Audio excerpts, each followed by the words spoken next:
सगरो जिला में बस हमनी के नाम बा, करब रंगदारी बस हमनी के काम बा।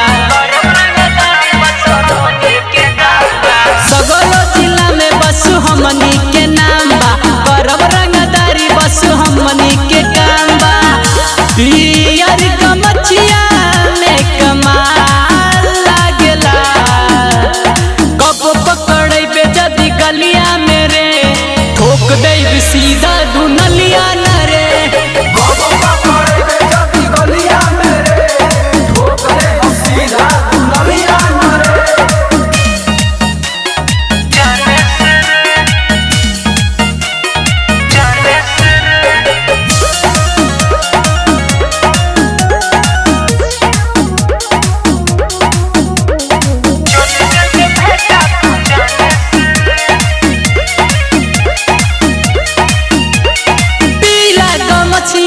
हमनी के शान रे, रोडवा पे चली जासीन तान रे।